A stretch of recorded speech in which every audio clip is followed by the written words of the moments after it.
तर आता आपण वळूया पुढच्या सत्राकडे, तेच म्हणजे ज्ञान विज्ञान सत्र.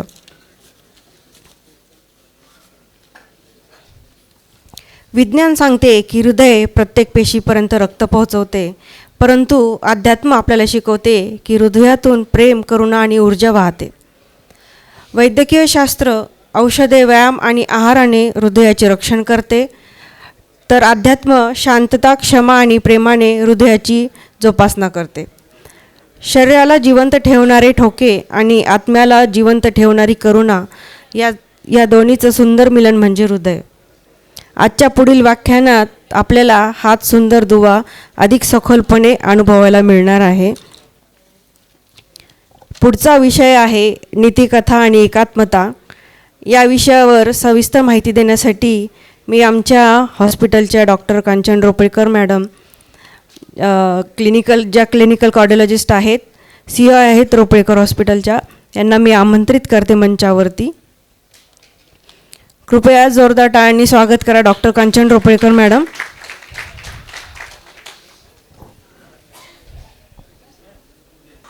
आपण प्रार्थनेने सुरुवात करूया. असतो मा सद्गमय, तमसो मा ज्योतिर्गमय, मृत्योर्मा अमृतं गमय. ओम शांती शांती शांती. नमस्कार अँड वेलकम बॅक.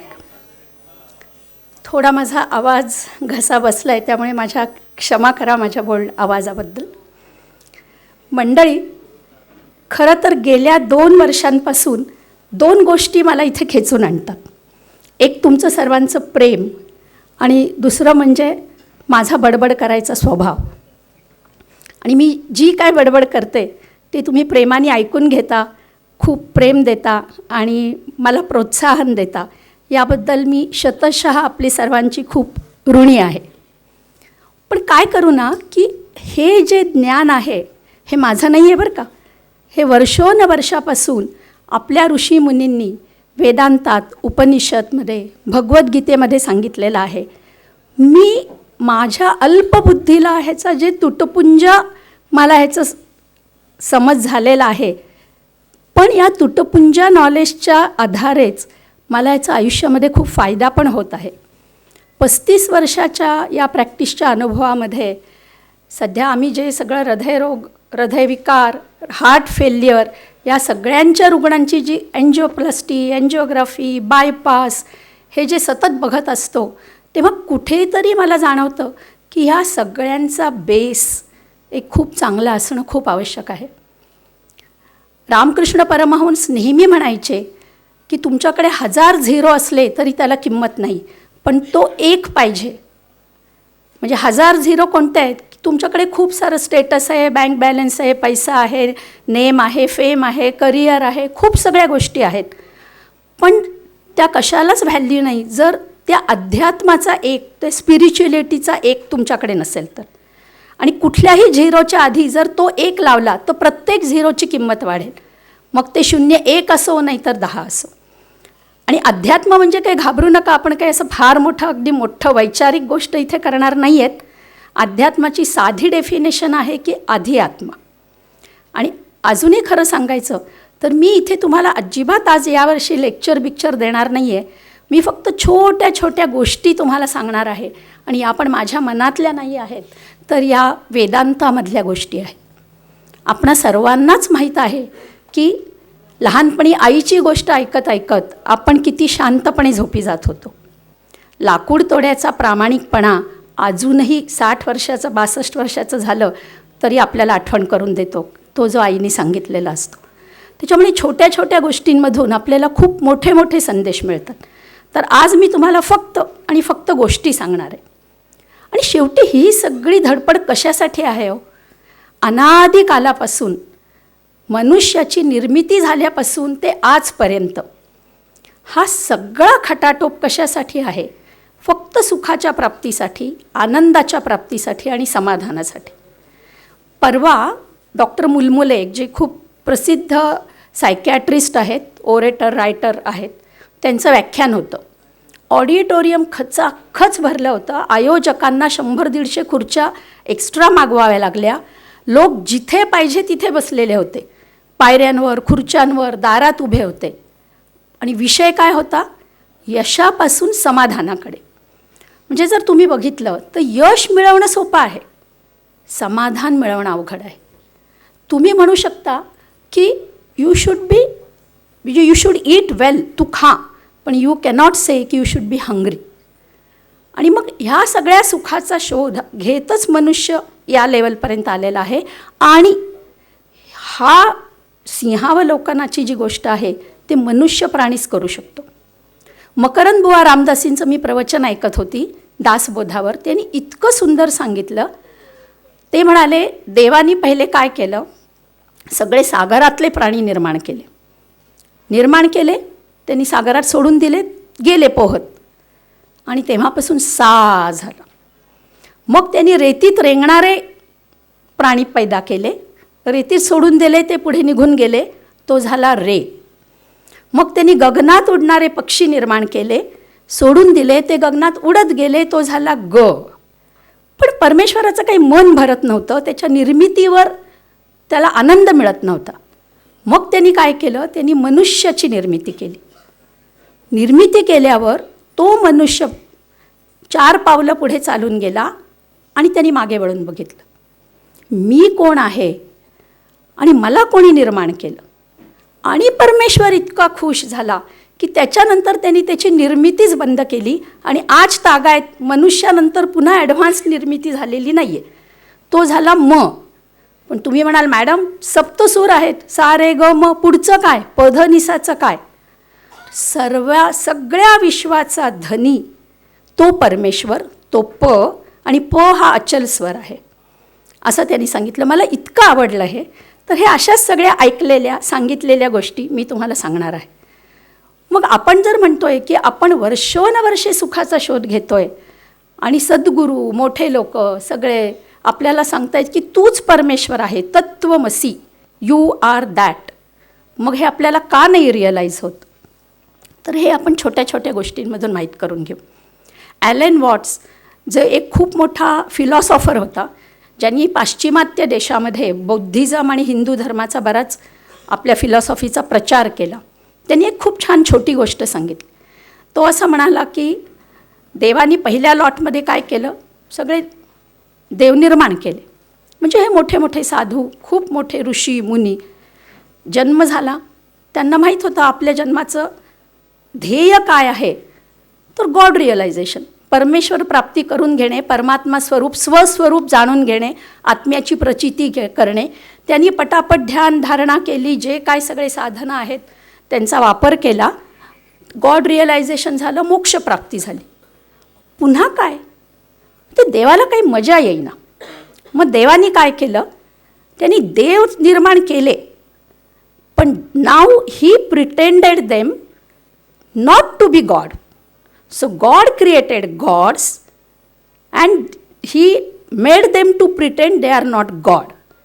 आणि मग तेव्हापासून हा खेळ अव्याहत चालू आहे. एक तो परमेश्वर आणि ही सगळी जीवसृष्टी, पण त्यांना समजतच नाही आहे की आपलं स्वस्वरूप म्हणजे तेच आहे. आणि हे असं का होतं आहे, तर हे आता आपण बघूया. हे सध्याची परिस्थिती. मी अजिबात सध्याच्या परिस्थितीवर भाष्य करणार नाही आहे, कारण जे काय सर्वत्र आहे ते परब्रह्म परमात्माच आहे. आपल्याला माहीत नाही, त्या परमेश्वराचीच ही लीला आहे. का त्यांनी कलियुग आणलं, का त्यांनी सत्ययुग आणलं, आणि हे एक चक्र आहे. आणि मी खूप आशावादी आहे, जर हे कलियुग असेल तर पुढे नंतर नक्कीच सत्ययुग येणार आहे. पण आज सगळीकडे ही परिस्थिती आहे. सगळ्या सुखसोयी आहेत, बंगल्या गाडी आहेत, सगळं काही आहे, पण तुम्ही बघा मनुष्य केवढा फ्रस्ट्रेटेड आहे. सुख समाधान नाही. सिलिकॉन व्हॅलीमध्ये मी मागे पण म्हटलं होतं, राहतात, टेस्ला गाड्या आहेत, मोठे बंगले आहेत, पण जर विचारलं की तुम्हाला अजून काय पाहिजे, तर थोडंसं समाधान पाहिजे असं सगळेच जण म्हणतात. एकाच रेस्टॉरंटमध्ये चेंज आपण कुठेतरी बाहेर जेवायला जाऊ म्हणून जातात आणि प्रत्येक फॅमिली आपापल्याच मोबाईलमध्ये असते. रस्त्यावर सगळी जी गोष्ट आहे, भांडाभांडी, हमरी तुमरी चालू आहे. असं का होतं? एक युनिव्हर्सल प्रेयर आहे. ही किती छान आहे बघा. ही प्रेयर अशी आहे की O God, give me courage to change the things I can. म्हणजे certain things we can change, तर आपण देवाला म्हणू शकतो की मला तू ती शक्ती दे जे मी गोष्टी बदलू शकतो. Patience to bear the things which I cannot. काही गोष्टी आपण बदलू शकत नाही, त्या आहे तशा आहेत, पण मग ते सहन करण्याची तू मला पात्रता दे. अँड ती विवेकबुद्धी दे to know the difference between it, की कोणती गोष्ट आम्ही बदलू शकतो, कोणती गोष्ट आम्ही बदलू शकत नाही. आणि मग जी बदलू शकत नाही तर तिथे डेड वॉलवर डोकं आपटून रक्तबंबाळ होण्याची गरज नाही.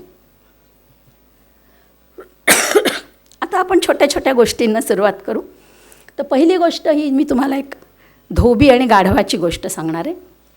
पूर्वीचा कन्सेप्ट आहे, परीट असायचा धोबी, तो काय करायचा, गावातले सगळ्यांचे कपडे गोळा करायचा, ते गाढवावर ते कपडे घालायचा, गावाच्या बाहेर दूर नदीकाठी ते घेऊन जायचा, कपडे धुवायचा, दिवसभर ते रेतीमध्ये उन्हामध्ये वाळवायचा, परत घड्या करायचा, गाढवाच्या पाठीवर ठेवायचा, गावात आणून सगळ्यांना द्यायचा. एकदा एक धोबी असं सगळे त्याचं घेऊन जातो, सगळं गावातल्या लोकांचं कपडे. नदीपाशी गेल्यावर त्याच्या लक्षात येतं की झाडाला बांधायची जी दोरी आहे तीच मी विसरलो. मग आता तर मोठा प्रॉब्लेम झाला, कारण तो गाढव म्हणजे त्याची SUV आहे हो. आता जर ते गाढव जर इकडे तिकडे पळून गेलं तर त्याच्या धंद्याची खोटी होईल ना.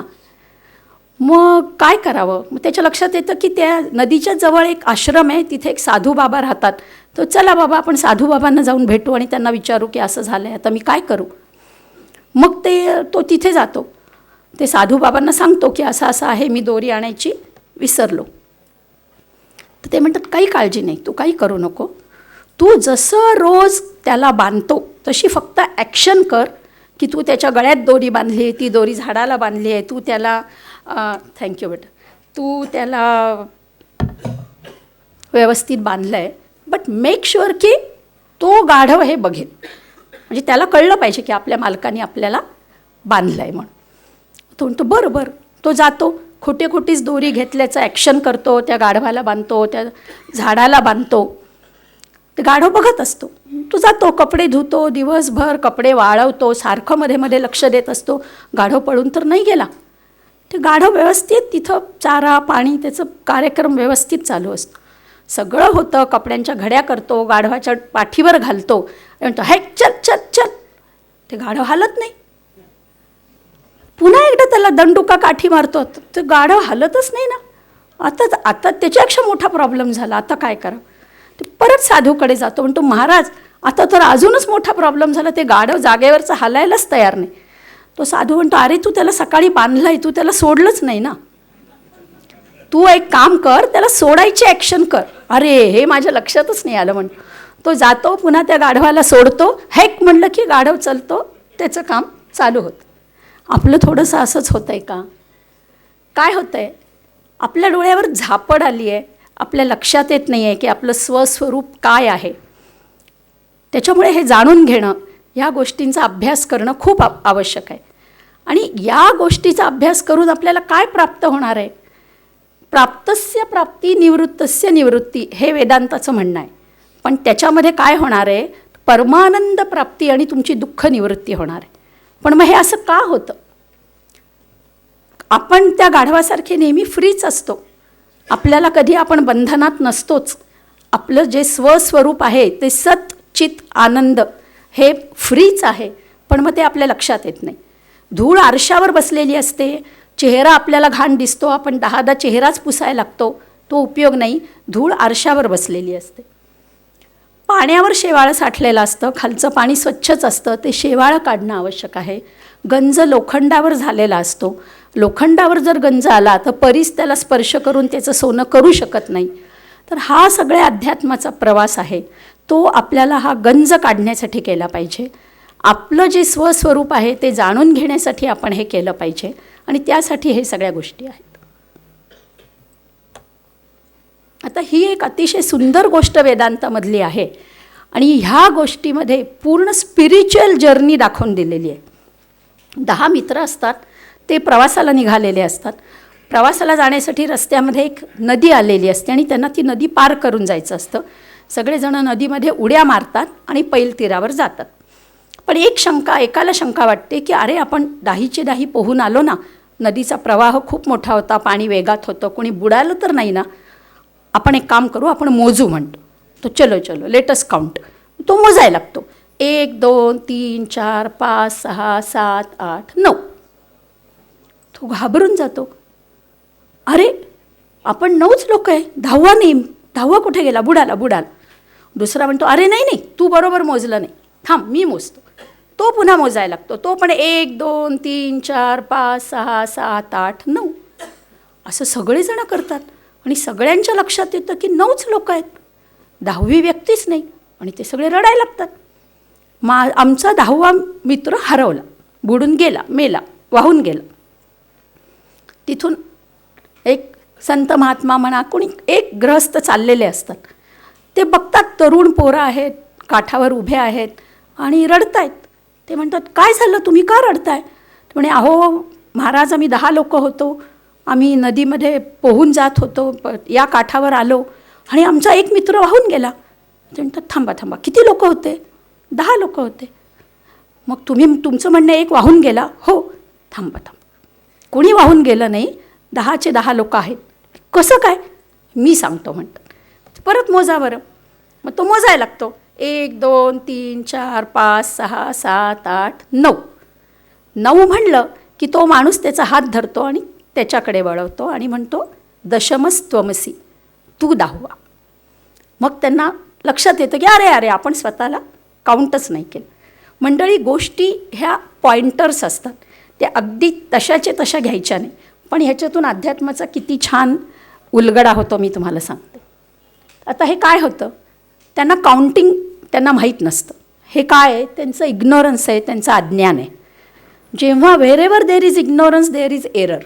आपल्याला जर एखाद्या गोष्टीचं ज्ञान पूर्ण नसेल, आता हार्ट फेल्युअरबद्दल जर पूर्ण ज्ञान नव्हतं म्हणून मग आता सरांनी अवेअरनेसमध्ये हे सांगितलं. आता तुमच्या बऱ्याच गोष्टी लक्षात आल्या असतील की कुठल्या दमला काय म्हणायचं आणि कुठला दम लागल्यावर काय सल्ला घ्यायचा, बरोबर आहे. तर मग अज्ञान जेव्हा असतं तेव्हा आपण एरर करतो, आपल्या हातून चुका होतात, तो एक भ्रम असतो. मग चुका केल्यामुळे काय होतं, दुःख होतं आपल्याला.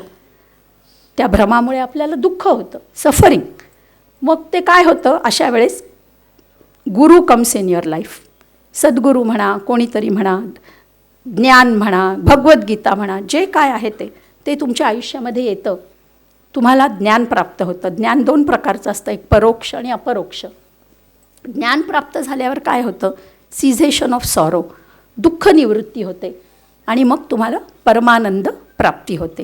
ही सगळी जर्नी या गोष्टीमधून आपल्याला जाणवते. आता ही अजून एक गोष्ट आहे, चालेल ना? मी भरपूर गोष्टी सांगितल्या तर बोर नाही होत आहे ना? थँक्यू, धन्यवाद. काशीच्या राजाचा एक अतिशय सुंदर तरुण 25शीतला आणि एक अगदी हुरहुन्नरी राजपुत्र असतो. सगळ्या दृष्टीने खूप चांगला असतो, त्याची सगळ्या गोष्टींमध्ये खूप छान प्रगती असते, खूप छान असतो. राज्यकारभारामध्ये पण तो आता लक्ष देत असतो. एकदा तो त्याच्या सगळ्या महालांमध्ये चक्कर मारत असताना एकदा त्यांच्या एका अशा बंद महालाचा दरवाजा उघडून आत जातो. आत गेल्यावर त्याला तिथे एक अतिशय सुंदर राजकन्येचं चित्र दिसतं. तो बघतो, हे कोणत्या तरी राजकन्येचं चित्र दिसतंय आणि तो खाली डेट बघतो. ती डेट जवळजवळ 20-21 वर्षापूर्वीची असते. तो म्हणतो अरे, म्हणजे ही राजकन्या आता माझ्याच वयाची असणार. म्हणजे ही इतकी सुंदर मुलगी, ही सुंदर राजकन्या ही आता माझ्या वयाची झाली असणार. आणि त्या क्षणी तो तिच्या प्रेमात पडतो आणि मग त्याला वाटतं की आपण हिच्याशी लग्न केलं पाहिजे. मग त्याच्यानंतर राजा आणि राणीला असं लक्षात येतं की तो खूप गुमसुम राहायला लागतो, त्याचं कशात लक्ष लागत नाही, कारभारामध्ये लक्ष लागत नाही, तो स्वतःच्याच विचारामध्ये गप्प गप्प बसतो. आता शेवटी आई आहे, लेकराचं लक्षात येतंच. काय झालं म्हटलं तर तो सांगत नाही, घडघड बोलत नाही. ती शेवटी त्यांच्या एका हुशार प्रधानाला म्हणते की जरा बघा बरं, हा आजकाल असं का राहतोय, गुमसुम का राहतोय, हा नाराज काय आहे, काय प्रॉब्लेम काय आहे. मग ते प्रधानमंत्री त्याला एकदा बागेत फिरायला घेऊन जातात. त्याला पाठीवर हात बीट ठेवून आपलंसं करून मित्रत्वामध्ये विचारतात की काय झालं, तुम्ही आजकाल कारभारात लक्ष नाही, नाराज दिसताय, आनंदी राहत नाही, खात पित नाही, काय प्रॉब्लेम काय. तो म्हणतो नाही, मी प्रेमात पडलो आहे. अरे वा, चांगली गोष्ट आहे. कोण आहे ती व्यक्ती? नाही, ती एक राजकन्या. अजून उत्तम, छान, खूप छान, लगेच सांग कोण आहे. आपण तिला बोलवू, तुमचं लग्न लावून देऊ, कोण आहे सांग. तो म्हणतो ती कोण आहे मला माहीत नाही, पण मी तिचं चित्र बघितलं आहे. थोडंसं काहीतरी त्या प्रधानाला वाटतं, पण तो म्हणतो कुठे बघितलं चित्र. तो म्हणतो महालामध्ये बघितलं. बरं चल मला नेऊन दाखव. तो प्रधानाला घेऊन जातो त्या महालामध्ये. तो दाखवतो, हे हे चित्र, ह्याच्यावरची तारीख बघा, म्हणजे साधारण आता ती माझ्याच वयाची असणार. She is a good match for me, आणि मला तिच्याशी लग्न करायचं आहे, मी तिच्या प्रेमात आहे. तो कपाळाला हात लावून घेतो तो प्रधान. तो त्याला बाहेर घेऊन येतो, पुन्हा बागेत घेऊन येतो, थंड सावलीमध्ये बसवतो, त्याला एक ग्लास थंडगार पाणी प्यायला देतो. You need to cool down. काय झालं. तो म्हणतो 20 वर्षापूर्वी आपल्या महाराणींनी एक नाटक बसवलं होतं, आणि त्या नाटकामध्ये एक राजकन्येचा रोल होता, आणि राजकन्येचा रोल करायला आम्हाला कोणीच सुंदर मुलगी मिळत नव्हती. मग राणी म्हणाली की माझा मुलगा इतका सुंदर दिसतोय, यालाच तुम्ही राजकन्येचे कपडे घाला, आणि आम्ही तुम्हालाच राजकन्येचे कपडे घातले होते आणि तुम्ही तो रोल केला आहे, तर हे तुमचंच तैलचित्र आहे. मग आता काय झालं. राजकन्येच्या इच्छेचं, राजपुत्राच्या इच्छेचं काय झालं. राजपुत्राच्या इच्छेचे काय झाले. त्याने तिच्याशी लग्न केले का तिने दुसऱ्याशी लग्न केले म्हणून तो नाराज झाला, का ती मृत्युमुखी पडली असं समजला. मग राजपुत्राची इच्छा पूर्ण झाली का अपूर्ण राहिली. तर काशीची राजकन्या, प्रिन्सेस ऑफ काशी, हे वेदांतामध्ये एक फक्त आकर्षण आहे, ती एक अभिलाषा आहे, किंवा ती एक भीती आहे, आणि ती एक आसक्ती आहे जी आपल्या सगळ्यांच्या सामान्यांच्या आयुष्यामध्ये असते. See whatever we do in life, either to get something or to avoid something. आपलं जे काय आयुष्यामध्ये चालू असतं, that is only either with terror or with temptation, to get something or to avoid something, some desires or some we don't want. ह्यामध्ये आपलं सगळं आयुष्य फिरत असतं. आणि मग स्वामी विवेकानंद असं म्हणतात की things are dead in themselves, we breathe life in them, and either we run after them or we run away after run. म्हणजे काशीची राजकन्या ही दुसरी कोणी नव्हती, तो राजपुत्रच होता. आणि जेव्हा हे रिअलायझेशन होतं, तर प्रॉब्लेम्स सॉल्व होत नाही, प्रॉब्लेम रिझॉल्व होतो. प्रॉब्लेम सॉल्व होणं आणि रिझॉल्व होणं ह्याच्यामध्ये खूप मोठा फरक आहे. या दोन्हीचं काय आहे ते आता तुम्ही ते गुगल बाईला विचारा की what is the difference between solve and resolve. तर हे आपल्याला जाणून घ्यायचं आहे की आपण दुसरे कोणी नाही आहेत. जनक राजा सगळ्यांना माहिती आहे. राम, सीता आणि सीतेचे वडील म्हणजे जनक राजा. आणि जनक राजा वॉज अ एनलायटन्ड सोल, मोक्ष प्राप्ती झालेले ते होते, जीवनमुक्त आयुष्य ते जगत होते. जरी ते राजा होते, लढाया करत होते, सगळं काही करत होते, पण त्यांना परमानंद प्राप्ती आणि मोक्ष प्राप्ती ही झालेली होती असं म्हणतात.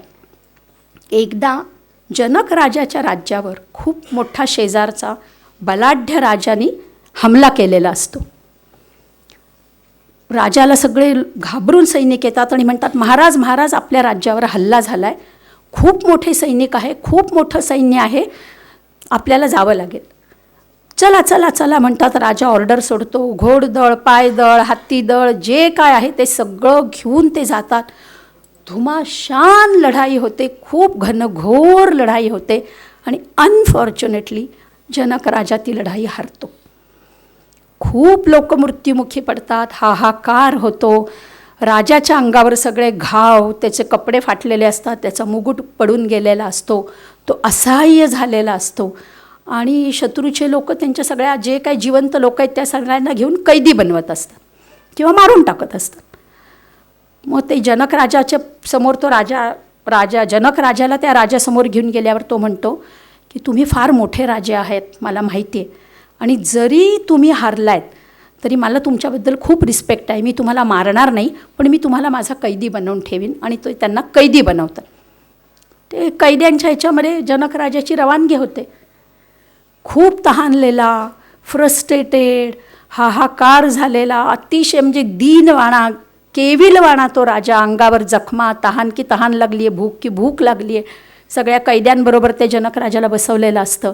मग खिचडी वाटप सुरू होतं. जे आजकाल होत असतं नेहमी सगळीकडे. सगळ्या कैद्यांना खायला देतात. जनक राजापर्यंत आल्यावर त्या पातेल्यातली खिचडी जाते संपून. तरी कसं बसं थोडंफार जे काय शीत कण उरतील ते त्या पत्रावळीवर घालून त्या राजाच्या हातामध्ये देतात. तेवढ्यात वरून एक मोठा कावळा येतो आणि ती पत्रावळ हुसकावून लागतो आणि ते धुळीमध्ये पडते आणि असं म्हणून राजा स्वप्नातून जागा होतो. इतका दचकून जागा होतो की त्याचे सगळे सैनिक वगैरे त्याच्या आजूबाजूला महालाच्या बाजूला, महाराज काय झालं, महाराज काय झालं, महाराज. त्यांना वाटतं एवढा राजा आपला घामे घुम झाला, काय झालं राजाला. राणीला लगेच बोलवणं पाठवतात की महाराज खूप घाबरलेत, घामे घुम झालेत. तिलाही वाटतं आता काय झालं एवढ्या रात्री याला. मग ती येते बिचारी बघायला. ते जनक राजा सतत एकच गोष्ट म्हणत असतो, ये सच या वो सच.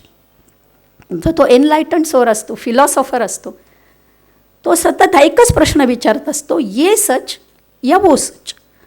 काही कळत नाही, कोणाला कळत नाही. वैद्यांना बोलावतात, घुटणे ते काय गुट्या उगाळून चाटतात, औषधं देतात. राणी त्यांना किती समजावून सांगते. त्याचं सतत एकच चालू असतं, ये सच या वो सच. त्या राज्यातून त्यांचे गुरु जात असतात अष्टावक्र. त्यांच्या कानावर ही गोष्ट जाते, त्यांना कळतं नेमकं काय झालं. ती येतात राजाकडे. अष्टावक्र आल्यावर राजा म्हणतो, काय झालं त्यांनी विचारल्यावर ते राजा तेच म्हणतो, ये सच या वो सच.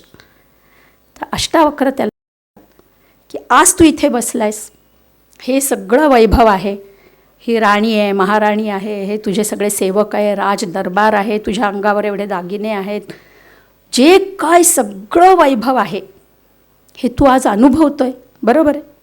हे तिथे होतं का? नाही.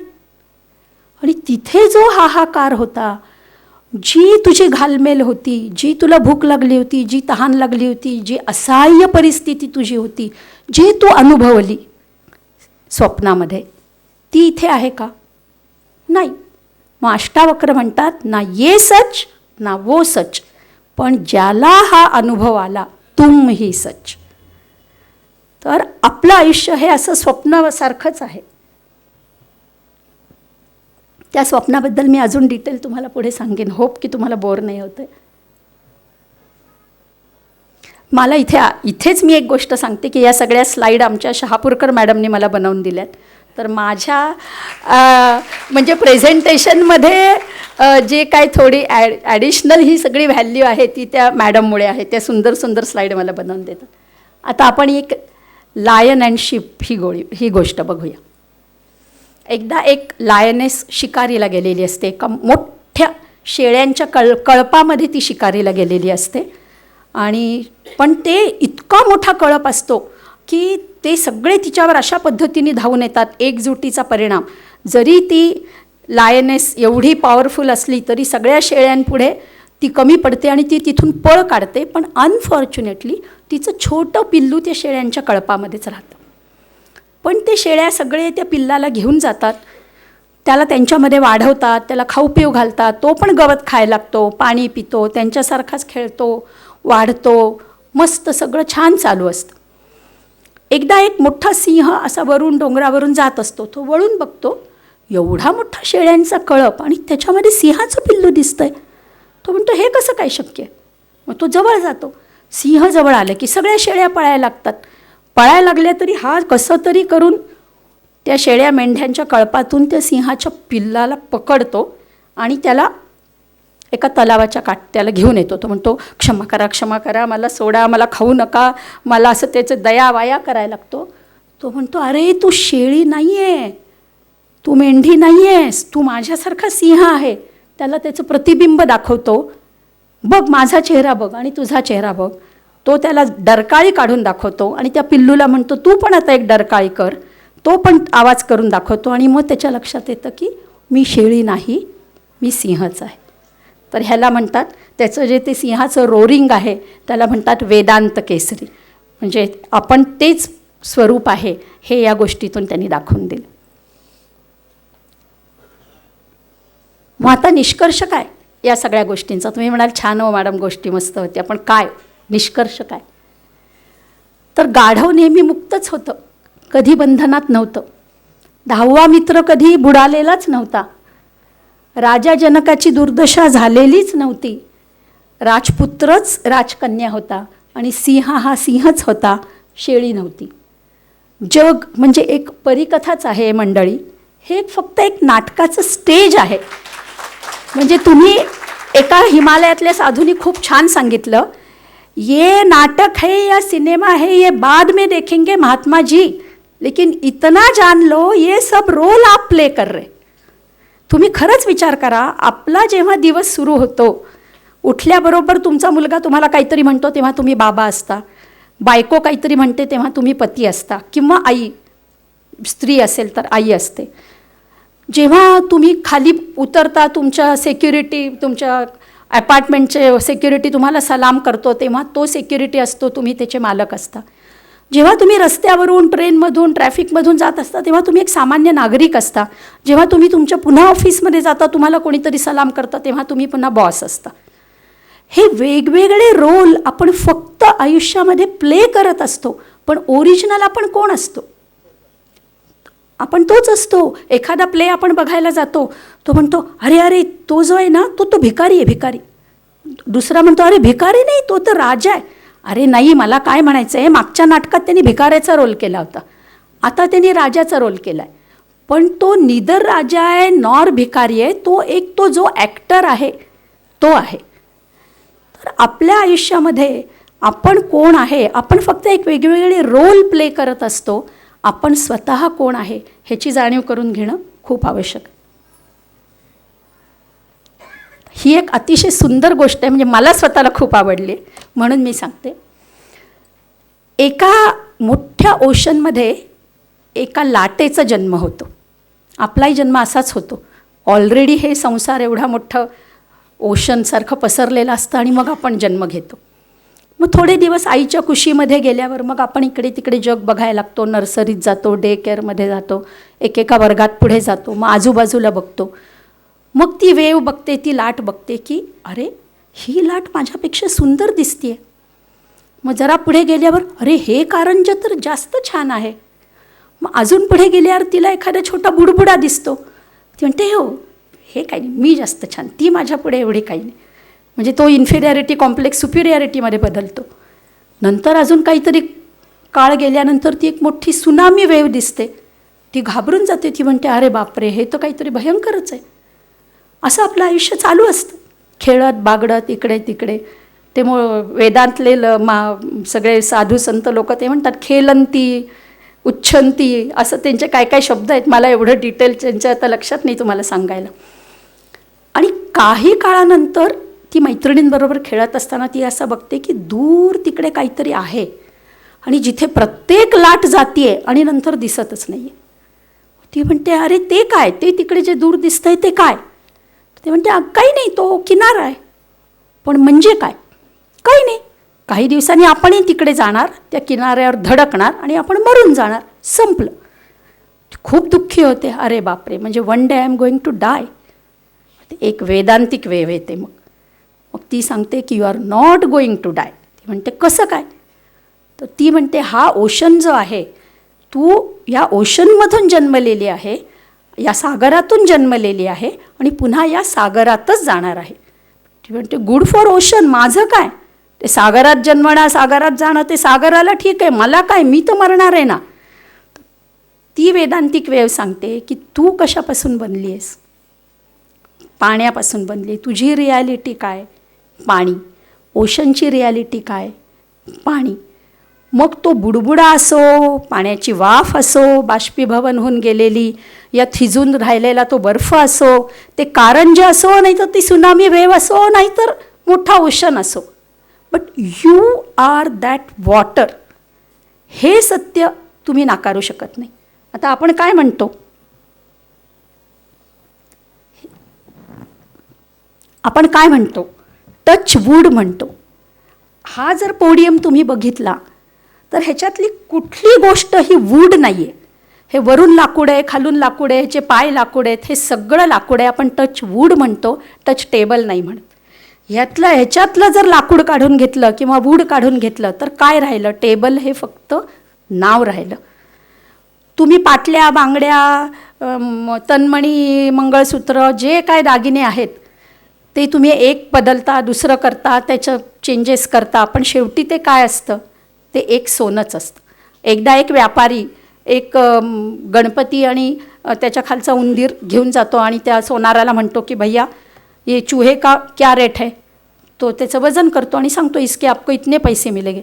अच्छा अभी ये गणेश जी का कितना पैसा देंगे बोलो. तो म्हणतो उतने ही सर. क्या भाई तुम गणेश जी और चूहा को एक ही समझ रहे. तो म्हणतो ये तो आपके लिए चूहा और गणेश जी होंगे, मेरे लिए तो सोना ही है. So it's all gold. दागिने हे वेगवेगळे आहेत. It's all wood. लाकडाचं फर्निचर वेगवेगळं आहे. It's all water. बाकी त्याचे नामरूप व्यवहार वेगवेगळे आहे. कोणी या फॉर्ममध्ये, कोणी त्या फॉर्ममध्ये, कोणी असं करतं, कोणी तसं करतं, पण शेवटी आपण सगळे एकच आहोत. पण आता हे सगळं थेरॉटिकली खूप छान वाटतं. तुम्ही म्हणाल मॅडम खूप झालं, परिकथा झाल्या, गाढवाची गोष्ट झाली, सगळं झालं. थेरॉटिकली खूप छान आहे, प्रॅक्टिकली हे आयुष्यामध्ये शक्य नाही. सांगा बरं. पण मी तुम्हाला हे सांगू इच्छिते की ह्याच्यातली एकही गोष्ट थेरॉटिकल नाही आणि ही एव्हरीथिंग इज प्रॅक्टिकल. मी तुम्हाला हे विचारते की आज तुमचं अस्तित्व तुम्ही नाकारू शकता का? तुम्हाला जर कोणी विचारलं की त्या रोपळेकरांच्या कॉन्फरन्समध्ये किती लोक आले होते हो, असतील बाबा कितीतरी, एक आकडा सांगाल तुम्ही.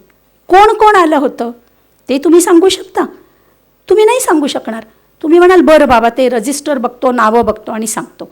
पण जर तुम्हाला विचारलं की तुम्ही गेला होता, हो हो मी गेलो होतो, मी गेली होती, मग ते कसं काय, त्याचं प्रूफ काय? आपलं स्वतःचं अस्तित्व आपण नाकारू शकत नाही. कॉझिटो अर्गसम ह्याचा एक तो थिसिस आहे, थेरम आहे तो मोठा. I am because I think. मी विचार करतो म्हणजे मी आहे, मी बघतो म्हणजे मी आहे. आज मी तुम्हाला असं म्हणेल की हे वेदांतातलं फार मोठं वाक्य आहे की दृश्य दृष्टासे अलग होता है. आपले डोळे हे सगळं जग बघतं, बरोबर आहे. पण त्या डोळ्यांना कोण बघतं? आपण श्वास घेतो, आपण वास घेतो, नाकाने वास घेतो, त्वचेने स्पर्श करतो, जिभेने चव घेतो, हे सगळं कुठे जातं? तुमचे डोळे तुम्ही स्वतः पाहू शकता का? तुम्ही म्हणाल हो मॅडम बघतो ना आरशामध्ये, ब्राऊन आहेत, रेड आहेत, त्याचा कलर बघतो. पण ते काय आहे? प्रतिबिंब आहे. तुम्ही स्वतः तुमचे डोळे पाहू शकत नाही. सुरी स्वतःला कापू शकत नाही, कात्री स्वतःला कापू शकत नाही. One cannot operate on one self. एक सर्जन स्वतःवर ऑपरेशन करू शकत नाही. You cannot operate on one self. हे एक मोठं प्रिन्सिपल आहे. आणि केन उपनिषदमध्ये पूर्वीच्या काळचे शिष्य पण एवढे भारी होते आणि उपनिषद पण इतके भारी भारी होते, म्हणजे हे सगळं बघितलं आणि वाचल्यावर मला अगदी आश्चर्य वाटतं. तो त्या गुरुकडे जाऊन विचारतो की असं कोणतं नॉलेज आहे की ज्याच्यामुळे मला सगळं नॉलेज प्राप्त होईल. केन तक्तेन भुंजिता केन प्रशितम प्राण. म्हणजे कोण डोळ्याला कोण बघतं, वासाला कोण, म्हणजे डोळ्याचा डोळा कोण आहे, नाकाचं नाक कोण आहे, जिभेची जीभ कोण आहे, कानाचा कान कोण आहे. आणि असं कोणतं एक नॉलेज आहे की जे प्राप्त झालं तर मला सगळं नॉलेज प्राप्त होईल. आणि मग म्हणजे सगळं नॉलेज म्हणजे तुम्हाला फिजिक्स केमिस्ट्री येईल, सगळ्या लँग्वेज येतील, सगळं म्हणजे अगदी मेटाफिजिक्स येईल असं नाही मी म्हणत. पण हे एक जे बेसिक नॉलेज आहे ते काय आहे? तर डोळे जग बघतं, डोळ्यांना मन बघतं, आणि मनाला कोण बघतं? तर आपला अवेअरनेस बघतो, आपला साक्षी बघतो. ती आपली खरी प्रचिती आहे. हे स्वामी विवेकानंदांचं स्मारक आहे. आपल्या भारत मातेच्या दक्षिण टोकाला आपल्या भारत मातेचे 3 महासागर पाय धुतात. ही किती अभिमानाची गोष्ट आहे. हिंदी महासागर आणि अरेबियन सी आणि पॅसिफिक ओशन. पण त्या जर कन्याकुमारीच्या त्या खडकावर किंवा त्या टोकावर उभा राहिलं तर तुम्ही डिमार्केट करू शकता का हो की हा सागर हा आहे, इथून इतका हिंदी महासागर आहे आणि इथून इतका अरेबियन सी आहे? नाही, कारण हे सगळं एकच आहे. मग हे असं का होतं? हे सगळं जर एकच आहे, हजारो वर्षांपासून ऋषीमुनी सांगत आलो आहे, आपण छोट्या छोट्या गोष्टींवर विश्वास ठेवतो ना. छोटीशी ॲड बघतो, ते काहीतरी सांगतात, आपण म्हणतो चलो आणू, वापरून तर बघू. पण मग जेव्हा आपले ऋषी मुनी भगवद्गीतेत श्रीकृष्ण सांगतोय, अध्यात्मात सांगताय, उपनिषदमध्ये सांगताय, आपण का नाही विश्वास ठेवत? कारण हे आपलं अज्ञान असतं, आपल्या डोळ्यावर जी झाकड असते. आपल्या अज्ञानामुळे आपल्याला आपल्या स्वस्वरूपाची जाणीव होत नाही. सर्वांमध्ये हा एकच परमात्मा स्वरूप असते. आणि आता जे मी तुम्हाला म्हणलं की आपण जेव्हा एखादं स्वप्न बघतो तर ते काय असतं? स्वप्नामध्ये तुम्ही तुमच्या बेडवर छत्रपती संभाजीनगरमध्ये झोपलायत, पण तुम्ही स्वप्नामध्ये फ्लाईटनी उद्या न्यूयॉर्कला गेले. तिथे एखाद्या स्टारबक्समध्ये तुमच्या एका मित्राबरोबर कॉफी पीत बसले. सगळं काही झालं, पुन्हा वापस आले, सगळं आलं. आणि मग जेव्हा तुम्ही स्वप्नातून जागे होता तेव्हा तुम्ही त्याच जागी असता.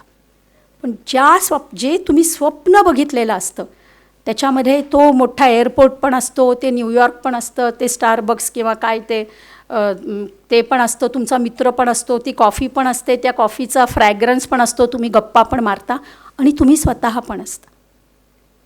आणि हे सगळं तुमच्या एका मनामध्ये हे चालू असतं. आणि जेव्हा आपण स्वप्नातून जागे होतो तेव्हा आपल्याला कळतं की हे आपण आता या जगामध्ये आहोत. तसंच या जगातून जागं झालं तर आपल्याला कळेल की आपलं परमात्मा स्वरूप काय आहे. हे जी मी मगाशी सांगितलं, सोने आणि दागिने, लाकूड आणि लाकडी वस्तू. सो अविभक्तं च भूतेषु विभक्तं च स्थितं भूतभूतर्च तज्जेनं ग्रसिष्णू प्रभविष्णूच. हे भगवद्गीतेच्या 13व्या अध्यायामध्ये श्रीकृष्णाने सांगितलं आहे की सगळ्यांमध्ये मीच एक परमात्मा स्वरूप आहे, हे तू जाणून घे.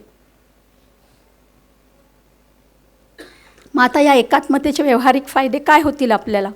तुम्ही म्हणाल, मॅडम काय चालू आहे आज जगात, सगळीकडे हाहाकार झाला आहे, नद्यांना पूर आलेत, लोक किती मृत्युमुखी पडलेत, पिकं वाहून गेलेत, गुरढोरं वाहून गेलेत, लोक आत्महत्या करायला लागलेत. इतकं सगळं असताना तुम्ही कुठे इथे अध्यात्माचं लेक्चर देत बसता?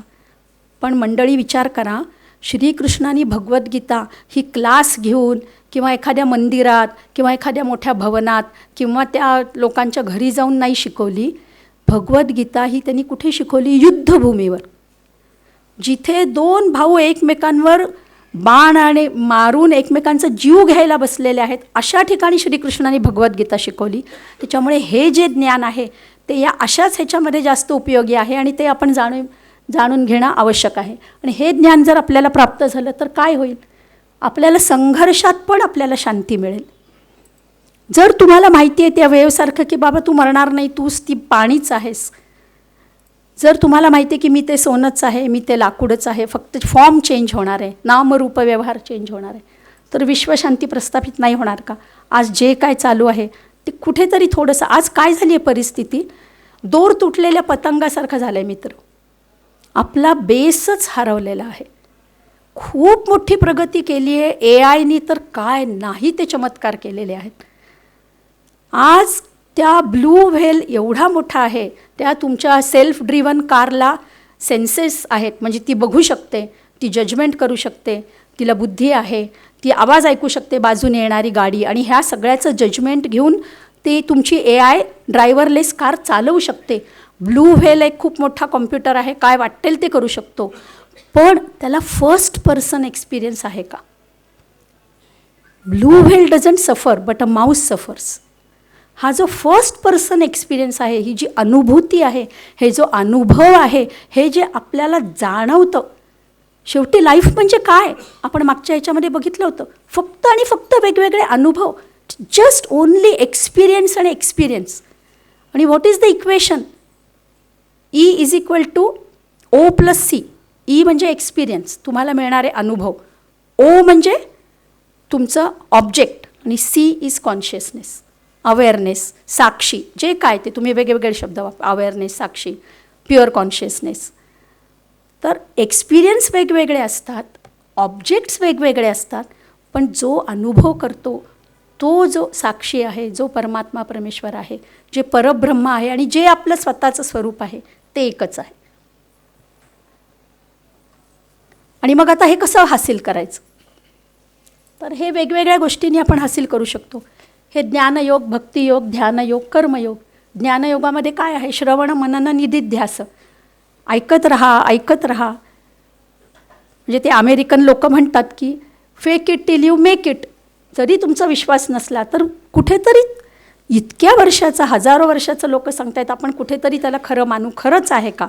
आधी ऐकून घ्या, मग प्रचितीमध्ये आणा की हे खरं आहे का, असं होऊ शकतं का, आणि मग त्याचा निदिध्यास करा.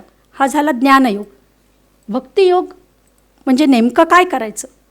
भक्ती म्हणजे कसं आहे, भक्ती म्हणजे ही आईसारखी आहे. ती मुलगा शेंबडा असला, घाणेरडा असला तरी त्याला जवळ घेईल, पदराने त्याचं नाक पुसेल, त्याला जवळ घेईल. परमोच्च भक्ती करणाऱ्यांना ज्ञानाची गरजच नाही, त्यांना सगळं ते आपोआप प्राप्त होतं. आपल्या संत महात्मांनी, सगळ्या महाराष्ट्रातल्या संतांनी तेच केलं. एक तो विठ्ठल विठ्ठल विठ्ठल, त्या विठ्ठलांनी त्या तुकारामांकडून गाथा लिहून घेतली, एकनाथांकडून भागवत लिहून घेतलं. ज्ञानेश्वर माऊली तर प्रत्यक्ष अवतारच होते, त्याच्याबद्दल काही आपण या व्यासपीठावर बोलू शकत नाही. पण ज्ञान कसं आहे, ते वडिलांसारखे. ती पटकन पोराला घाणेरडे जवळ नाही घेणार, त्याला म्हणतील आधी तू पूर्ण ते स्वच्छ कर, त्या बायकोला म्हणतील, आणि मग त्याला माझ्याजवळ दे. ज्ञान कसं आहे, तुम्हाला आधी सगळी तयारी करावी लागते. विवेक, वैराग्य, षटसंपत्ती, क्षमदमादी संपत्ती, आणि मग मुमुक्षत्व पाहिजे, intense desire for getting that. मी आज सफर होतीये, आज सगळं असताना पण मला कुठेतरी सुख नाही आहे, समाधान नाही आहे, हे समाजामध्ये असं होतं आहे, हे का होतं आहे ह्याचा विचार करणं आणि ते जाणून घेणं, हे इंटेन्स डिझायर आपल्याकडे पाहिजे. मग ते आपल्याला मिळू शकतं. ध्यानयोगामध्ये इथे गुरु आले, ते माझी ओळख करून दिली त्यांनी. ते मेडिटेशन आणि ध्यानधारणा शिकवतात. तर ते ध्यान म्हणजे कसं आहे की त्याच्यामध्ये तुम्ही काय करता, सगळे तुमचे सेन्सेस बंद करता, जगाशी सगळा संबंध तुम्ही बंद करता, आणि मग तुमचं सगळं चित्त एकरूप करता. तो जो इनवर्ड टर्न आहे, दशमस्त्वमसी म्हणून त्या सद्गुरूंनी जे त्याचा हात धरून त्याच्याकडे वळवला, तो या ध्यानामध्ये प्राप्त होतो. सूर्यग्रहण हे याचं अतिशय उत्तम उदाहरण आहे. सूर्यग्रहणामध्ये काय होतं की सूर्य असतो, पृथ्वी असते, आणि त्याच्यामध्ये चंद्र येतो. आपण नेहमी म्हणतो चंद्राचा प्रकाश, चंद्राचा प्रकाश शीतल आहे, असं आहे, तसं आहे. चंद्राला खरंच प्रकाश असतो का? प्रकाश नसतो. सूर्याची किरणं चंद्रावर पडतात, ते प्रतिबिंबित होऊन पृथ्वीवर पडतात, आणि मग आपल्याला ते दिसतात, आणि आपण त्याला चंद्रप्रकाश म्हणतो.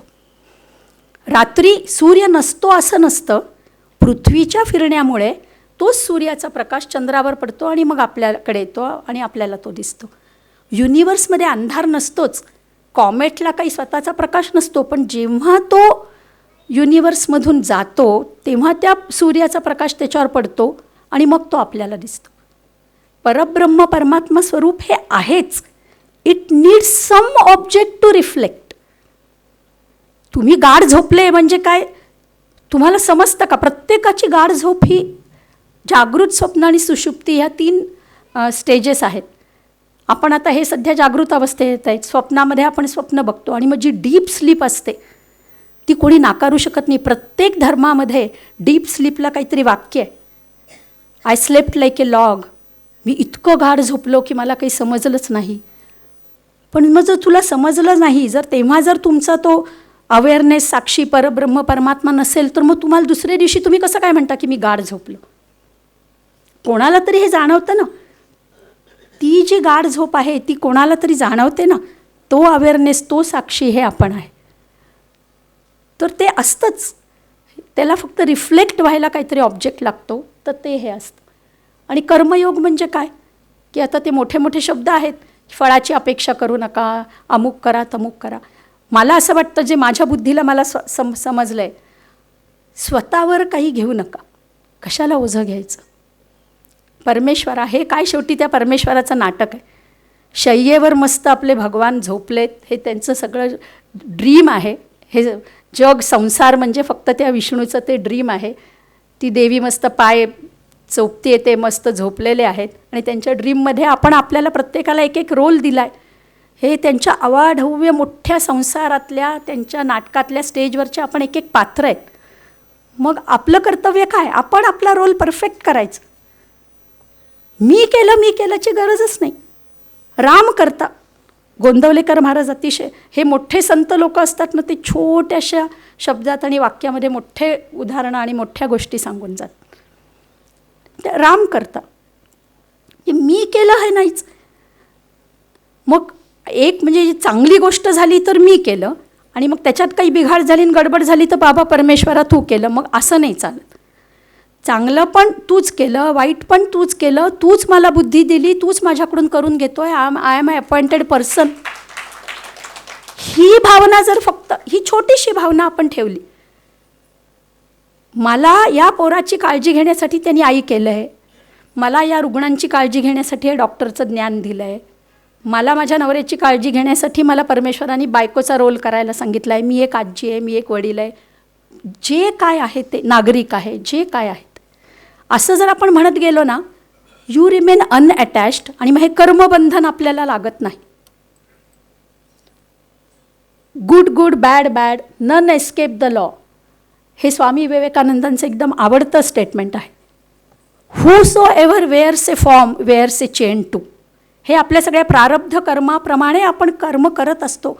आज आपल्याला या आयुष्यामध्ये जे काही चांगल्या म्हणा किंवा वाईट म्हणा अनुभव किंवा आपल्याला जे काही मिळतं आहे ते आपण मागच्या जन्मांमध्ये काहीतरी केलेलं आहे, त्याचं हे फळ आहे. हे 200% खरं. आपल्या हातामध्ये काहीही नसतं. बेलसरे बाबा अतिशय सुंदर सांगतात, do you have a will म्हणजे तुम्हाला फ्री विल आहे का, तुम्हाला फ्रीडम आहे का? आहे. किती आहे? एक ट्रेन 120च्या स्पीडनी जात आहे आणि तुम्हाला बाथरूमला जायचं आहे आणि तुम्ही ज्या सीटवर बसल्यात त्याच्यापेक्षा पाठीमागच्या बोगद्यामध्ये ते टॉयलेट आहे. तर 120च्या स्पीडनी जरी ट्रेन जात असली तरी त्या स्पीडमध्ये तुम्ही पाठीमागे जाऊन त्या बाथरूम संडासमध्ये जाऊ शकता. एवढंच फ्रीडम देवाने आपल्याला दिलेलं आहे. बाकी आपण सगळ्या कठपुतलेच आहोत.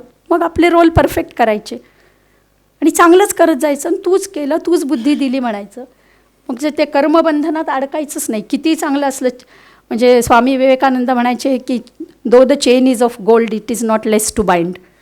सोन्याची साखळी असली तरी ती सोडी सोन्याचा पिंजरा, ते आपण ऐकतोच. आणि मग हे जर करायचं असेल, मेडिटेशन करायचं असेल, ध्यानधारणा करायची असेल, हे माहीत करून घ्यायचं असेल, तर मग आपलं मन कसं पाहिजे ते स्वामी, मी मागे पण हे उदाहरण दिलेलं आहे की जे गंगोत्री जिथून गंगेचा उगम होतो, तर विंटर सीझनमध्ये ती गंगा कशी असते आणि रेनी सीझनमध्ये ती गंगा कशी असते. ते विंटरमध्ये पाणी थिजलेलं असतं, पाणी कमी असतं, फ्रोझन असतं. म्हणजे इतकं कमी वॉटर असतं आणि ते फ्रोझन असतं. ते सेफ असतं, तुम्ही त्याच्यावरून चालतसुद्धा जाऊ शकता. You can cross the river. ते पाणी स्वच्छ पण असतं, चवन्नी जरी खाली पडली तरी दिसते, तुम्ही पिऊ शकता, दुसऱ्यांना पण देऊ शकता. पण तीच गंगा जर रेनी सीझनमध्ये गेलं तर कसं असतं, प्लेंटी ऑफ वॉटर असतं. It is running very fast. It is not safe. It is very dangerous. You cannot cross it. You cannot drink yourself. You cannot offer it to others. तसं योगीचं mind असतं. योगीचं mind कसं असतं, there are less thoughts and they are very pure. असं म्हणतात की साधू संतांना रागच येत नाही. साधूचा राग हा वाहत्या नदीवर मारलेल्या काठीच्या प्रवाहासारखा असतो, त्याची खूणच उमटत नाही, तसा असतो. देर are less thoughts and they R pure. The mind is under control. पटकन छोट्या छोट्या गोष्टीने अँटीना जागृत होत नाहीत आणि पटकन धक्काबुक्की हाणामारी म्हणजे चाकू सूर्यापर्यंत गोष्टी जाणार नाहीत. It takes you to your goal when your mind is calm and stable.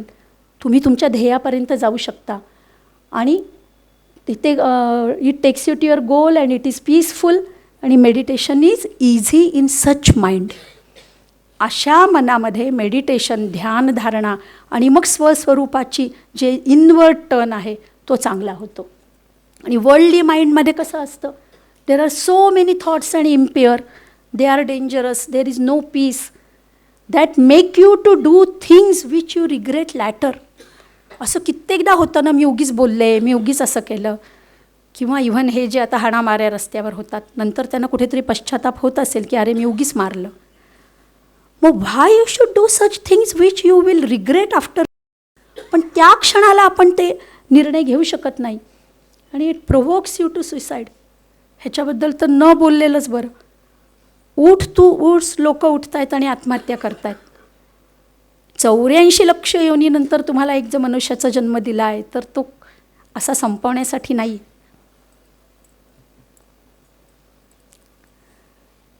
हे आमच्या न्यूझीलंड टूरमधलं एक मी माझ्या कॅमेऱ्यामध्ये चित्रित केलेलं चित्र आहे. तिथे हॉबिटॉन मूव्ही सेट आम्ही बघायला गेलो होतो. खूप प्रचंड मोठा सेट होता आणि हे लेक आहे आणि ह्या लेकचं मी चित्र काढलं आहे. मी तुम्हाला खरं सांगते, माझी न्यूझीलंड टूर ही माझी पूर्ण आध्यात्मिक टूर होती. म्हणजे तिथे आम्हाला 3D मूव्ही दाखवायला घेऊन गेले होते अँटार्क्टिकाची आणि आम्ही ते गॉगल बिगल घालून बसलो होतो. आम्ही असे ते जात होतो, मध्येच ते पेंग्विन येत होते, मध्येच एखादा सी ॲनिमल येत होता. पण वी वेर ओके, कारण माहीत होतं की ही मूव्ही आहे. तो माझ्या अंगावर येणार नाही, तो पक्षी मला चोच मारणार नाही आहे, मला काही होणार नाही आहे. तो हे जग आणि हे सगळे ते 3D मूव्हीसारखंच आहे असं मला तिथे खरंच जाणवलं. तर तुम्ही बघा, त्या लेकमध्ये त्या सगळ्या झाडांची प्रतिबिंब पडलेले आहेत. जर तुम्ही फक्त त्या लेक आणि पाण्याचा विचार केला तर ॲक्च्युली झाड पाण्यामध्ये आहे का? नाही आहे. तिथे काय आहे? फक्त आणि फक्त लेक आहे आणि फक्त पाणी आहे. आणि जेव्हा रात्रीच्या वेळेस प्रतिबिंब नसेल तरी पाणी मात्र नक्की आहे. हे फक्त रिफ्लेक्शन आहे. किती सुंदर! Can you make out? हे जर मी अपसाईड डाऊन जरी केलं तरी तुम्हाला कळेल का की खरंच लेक कोणता आहे आणि खरंच प्रतिबिंब कोणतं आहे. So whatever is there is a reflection and there is water only. तर मग आपल्या अध्यात्मामध्ये पण whatever and whenever we experience in life there must be God and God only. कारण त्याच परमात्म्याचं प्रतिबिंब हे सगळं दिसतंय, आपल्या स्वरूपामध्ये तो व्यक्त होतोय. Then whatever appears in lake is just appearance. ते फक्त आणि फक्त प्रतिबिंब आहे. So whatever comes in life is nothing but God and Paramatma only. Lake and mirror is not affected by its reflection. हे खूप महत्त्वाचं आहे. तडा काचेला गेला आहे, मिररला गेला आहे, शेवाळं पाण्यावर साठलं आहे, धूळ त्या आरशावर बसलेली आहे, माझ्यावर नाही. ही जाणीव होणं खूप आवश्यक आहे. So whatever happens to you and your life, you are not affected by that. You म्हणजे मी ही बॉडी, मनोबुद्ध, अहंकार हे सगळं नाही म्हणत आहे. ते आपण मागच्या वेळेस बघितलं शंकराचार्यांचं. Whatever happens to you and your life, you are not affected by that. You are always luminous. Lake is non-dual to the reflection. It is lake and lake only. There are no trees, there is nothing. It is only lake. So हे सगळं जग म्हणजे फक्त परब्रह्म परमात्मा स्वरूप आहे. वेगवेगळ्या रूपामध्ये आपल्या समोर येत आहे. जो माझ्या हृदयामध्ये परमात्मा आहे तोच तुमच्या आहे आणि आय शुड रिस्पेक्ट दॅट. ही भावना, एकात्मतेची भावना थोडंसं जरी आपण मनामध्ये ठेवली तर आज आपण समाजामध्ये कितीतरी गोष्टी आपण सॉल्व करू शकू. But still the problem is not solve. Stop suffering and enjoy life is not to erase the life. लोक काय करतात? To erase the life addiction करतात, दारू पिऊन बसतात. का? थोड्या वेळापुरतं का होईना, पण तो प्रॉब्लेम तो नष्ट होतो ना. आपल्याला आयुष्य इरेज करायचं नाही आहे. स्वामी विवेकानंद अँड रॉबर्ट इंगरसोलची एक खूप छान गोष्ट आहे. रॉबर्ट इंगरसोल हा ही वॉज ए नास्तिक, ग्रेट नास्तिक होता तो. पण तो स्वामी विवेकानंदांचे लेक्चर्स ऐकायला जायचा. आणि एके दिवशी तो म्हणाला, आय डोंट बिलीव्ह, हे तुम्ही जे सगळं सांगता हे गॉड, परमेश्वर वगैरे, I don't believe. I believe in enjoying the life. I believe in squeezing the orange to its last drop. तर स्वामी विवेकानंद म्हणाले, I do believe that. Only the choice of my fruit is different. The choice of my fruit is mango. I do believe squeezing the mango till its last drop. But I know I cannot die. I am not in a hurry. So I want to enjoy that mango till its last drop. घाई का है? जी low, आराम से जी low ना. क्या जल्दी क्या है इतनी ज़िंदगी में? When you know who you are. हे जग म्हणजे इतकं सिरियसली घ्यायचं आयुष्य गरजच नाही हो. मस्त हसत खेळत जगा, आपापले कर्तव्य व्यवस्थित करा. दिवसानंतर रात्र, रात्रीनंतर दिवस सुरूच असतो. जे मी तुम्हाला मगाशी सांगितलं, E=C+O. Forest is there and another great thing is, forest केव्हा दिसेल? जेव्हा लेक असेल तरच. आपण सगळे आहो म्हणूनच तो परमात्मा, तो परब्रह्म परमात्मा निर्गुण निराकार निष्क्रिय आहे. तो काहीही करत नाही, सगळं करते ती महामाया करते. नवरात्र चालू आहे, आपण देवीची उपासना करतोय. पिक्चरला जायचं असेल तर आईला मस्का मारावा लागतो बाबांची परमिशन घेण्यासाठी, बरोबर आहे. या आयुष्यामध्ये जर काही मिळवायचं असेल तर तिची उपासना करा, त्या देवीची उपासना करा. त्या स्त्रीमध्ये माता भगिनी बघा, तिला रिस्पेक्ट द्या. आज का हे असं सगळं होतं आहे? आपण सगळे एकच आहेत. आपण दुसऱ्याला मारत नाही, आपण स्वतःलाच ओरबाडे काढतोय, आपण स्वतःलाच जखमा करून घेतोय. मग कुठून मिळणार आहे तुम्हाला आनंद, शांती, पीस? आपण आपल्यावरच हल्ले करतोय. Mirage is there where desert is. Swami Vivekananda म्हणाले, मी डेझर्टमधून जात होतो, मला तहान लागली होती, पाणी दिसलं, जवळ गेल्यावर बघितलं की ते पाणी नव्हतं, मृगजळ होतं. सूर्याची किरणं, प्रखर किरणं सँडवर पडल्यामुळे रिफ्लेक्ट होतात, पाण्यासारखे दिसतात. ठीक आहे, मला रिअलाईज झालं. मग रिअलाईज झाल्यावर काय होणार आहे? सगळं जग काय व्हॅनिश तर नाही होणार, जग तसंच असणार आहे, लोक तसेच असणार आहे. पण तुमचा दृष्टिकोन बदलू शकतो ना. पुढे गेल्यानंतर पुन्हा जर वळून बघितलं तर पुन्हा ते मिराज तुम्हाला पाण्यासारखंच दिसणार. But now you know it is not a water and it is a mirage. हा ज्ञानाचा फायदा आहे. Rope is there where snake is. Rope आणि स्नेक ह्या अध्यात्मातलं आणि वेदांतामधलं अतिशय एज ओल्ड चालत आलेलं उदाहरण आहे. एक सुतळीची दोरी जमिनीवर पडलेली असते, सायं प्रकाशामध्ये लोक जात असतात, ते म्हणतात अरे बापरे साप आहे, साप आहे, तो घाबरतो. दुसरा येतो म्हणतो अरे नाही नाही, देवाच्या गळ्यातला बहुतेक हार दिसतो. तिसरा येतो म्हणतो नाही नाही, जमिनीला पडलेली क्रॅक आहे. पण शेवटी ते काय असतं? तो रोप असतो. प्रत्येक जणांचं परसेप्शन वेगळं असतं. Some think it is a snake आणि they get frightened. Some think it is a garland आणि they doesn't get frightened. Some think it is a crack. But basically तो रोपच असतो. आणि मग तो स्नेक, ते गार्लँड म्हणजे तो हार किंवा ती क्रॅक कुठे दिसणार? जिथे रोप आहे तिथेच. म्हणजे जिथे जिथे सृष्टी आहे, जिथे जिथे सजीव निर्जीव जीव आहेत, तिथे काय आहे? तर फक्त आणि फक्त परब्रह्म परमात्मा आणि परमेश्वर आहे. आणि हे सगळं एक आहे. ही भावना आणि हे ज्ञान आपल्याला होणं आवश्यक आहे. So what is the takeaway? Lake आणि मूव्ही स्क्रीनचं जे मी सांगितलं तुम्हाला ते अधिष्ठान म्हणजे काय? तर lake is real, reflection is just a appearance. म्हणजे हे परब्रह्म परमात्माच आहे, आपण सगळे ॲपिअरन्स आहे. Though we feel it real. तुम्ही जर मांडुक्य उपनिषद बघितलं आणि अष्टावक्र गीता बघितली तर अष्टावक्र गीता जागृत, स्वप्न, सुषुप्ती असे 3 स्टेजेस सांगत नाहीत. ते म्हणतात 2 स्टेजेस आहेत. एक डीप स्लीप आणि ड्रीम आणि वेकिंग स्टेज, हे दोन्हीला ते एकच म्हणतात.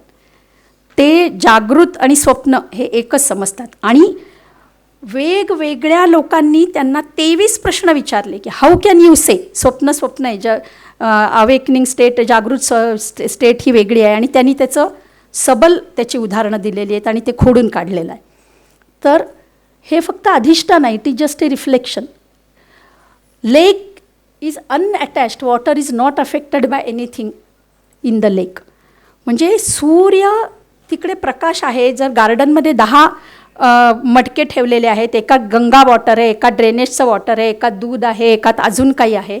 सूर्याचं प्रतिबिंब सगळ्यांमध्येच पडतं आहे. पण ते सूर्य गंगा वॉटरवर पडल्याने पवित्र होत नाही किंवा ड्रेनेजच्या पाण्यात पडल्याने तो खराब होत नाही. तो सूर्यच आहे, हे प्रतिबिंब आहे, हे महत्त्वाचं आहे. आणि प्रत्येकजण ते वेगळं परसीव करतं. चर्चेसमध्ये मोठे मोठे ग्लासेस असतात, टिंटेड विंडोज असतात, ग्लास असतात, सर्क्युलर, रेक्टँगल, त्रिकोणी, आणि त्या प्रत्येकातून तो प्रकाश वेगळा येतो, हत्ती आंधळ्यांनी चाच पडल्यासारखं. पण म्हणून सूर्याचं किरण काही त्रिकोणी, चौकोनी, गोल किंवा रेड, येल्लो, ब्लू असं नाही आहे.